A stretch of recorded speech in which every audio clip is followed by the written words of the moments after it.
Tuesday, May 16, 2023, and here are my 3 free best bets. Let's go. What's up, guys? It's your boy Noble Living back with another DYF Bets video where I'm trying to break down my favorite plays of the day so this way we can make some money together. Last night we had another winning day. That's 4 winning days in a row, and this time we swept the board. Let's go. I've been telling y'all I've been due for a sweep, and I'm so happy we got it. We cashed in on the Giants money line. We got Valdez strikeouts, and then we also hit the 2-team parlay between the D-backs and the Padres, so that helped us sweep them. You can see our year-to-date record right here. Hey, we're building, we're building, we're building, we're building, we're building. So make sure that you guys are liking, commenting, and subscribing to this video as I continue to put out some more winners for y'all. Let's keep the momentum going, and let's dive into the best bets. So for the first one of the day, I'm going to the Astros and Cubs game, and I'm going with the Nerfy. I'm going with the no-run first inning, switching it up today a little bit. And I see right now a few different odds on certain books, so make sure you're checking your sports book so this way you can get the best odds available. I'm seeing about -125 on my book. It might be a little bit lower depending if you're on FanDuel, DraftKings, Bovado, what you're on. And I really like this no-run first inning matchup here because we've got Christian Javier on the mound for the Astros, and he's facing Justin Steele for the Cubs. Now, both pitchers have been really strong in the first inning this year, as they're both 7-1 on Nerfies this year. Now, Javier has hit 7 of these in a row. He's hit 7 Nerfies in a row. Hasn't given up on a run in a first inning except for his very first start of the year. And then Steele, he's the exact opposite. He gave up a run in his last game against the Cardinals, but before that, he was a perfect 7-0 on the year. So I love to see that both pitchers have success with no-run first innings, and that's why I really want to back them both today. Both of these teams are also playing against opponents that are not also the best at scoring in the first inning, especially the Cubs, as they have not scored a run in the first inning in 5 straight games, and they have a Nerfy success of over 70%.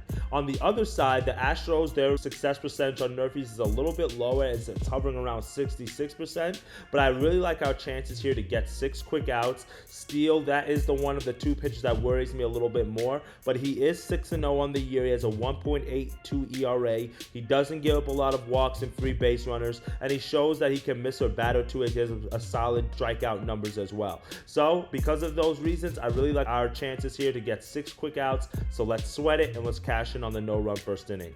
For my second best bet of the day, I'm headed over to a player prop. Yesterday, we cashed in on Framber Valdez strikeout, so I'm going to run it back today. If it ain't broke, don't fix it. Let's see if we can go 2 in a row. And in this one, I'm going with Kevin Gausman over 6.5 strikeouts. The best odds I've seen is -120 on points bets. Now, it worked yesterday, like I mentioned, so let's see if we can keep the momentum going today. In this matchup, we've got Kevin Gausman versus Domingo Germán for the Yankees, and I think this line is a little bit too high for the Blue Jays for me to lay that type of juice on the money line. It's about -180, -190 on my book, and it's the only reason why I say it's a little bit too high. I might be able to dive into the research a little bit more and maybe take them live, but right now it's because Gausman has been inconsistent this year. He's 2-3 with a 3.38 ERA, and the thing is, when he's on, he's on. He's locked in, he's sharp, he's missing batters, but when he's off, he's getting absolutely killed. Now let's dive into his last 5 starts so I can kind of show you how this works, right?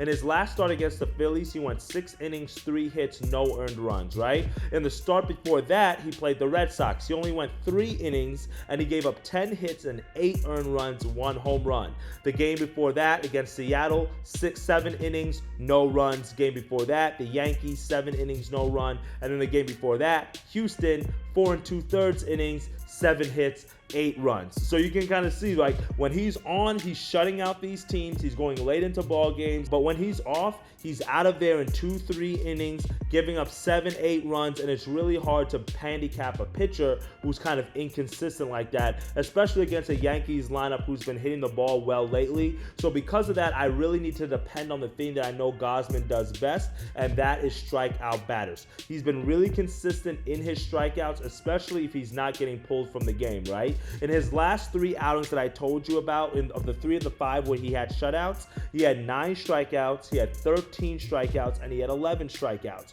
So that's what we're looking for. And he's also been very solid at home this year. It's his home and away splits that's been really daunting, and all those rough starts that I mentioned happened on the road. At home, he had 2 games, he's pitched 15 innings, and has had 24 strikeouts in those innings. And last time that he faced the Yankees, like I mentioned, he went 7 innings, gave up 3 hits and had 11 strikeouts in that game.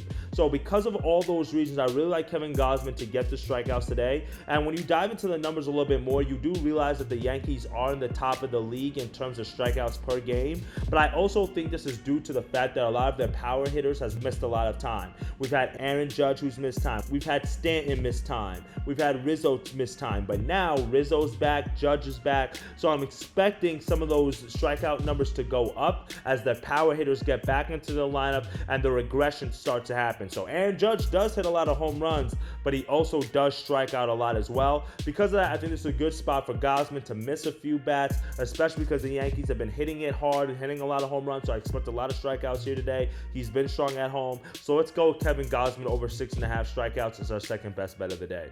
For our final best bet, we're headed over to the NBA. We've got game 1 of the Western Conference Finals. We've got the Los Angeles Lakers taking on Nikola Jokic and the Denver Nuggets. I think that's going to be an excellent series. Super excited for it. I'm going to have a few different angles on this game, so make sure you're joining the Telegram group. The link is in the bio below. So this way you guys can get my live bets and you can get my spread bets and what other prop bets that I'm liking in this matchup. But I'm going to a prop bet today, and I'm going with Nikola Jokic over 13.5 rebounds. I've seen this about minus 105 odds on FanDuel. So I think we're getting really good value here at almost even money. And you could tease this down as well if you want to do AD rebounds and toss him in there as well. His line is about 12.5. So maybe if you do like AD for 10 rebounds, Jokic for 11, that should still get you at plus 100 or so. I really like that as well. I can see Jokic standing alone and going over this total just by himself.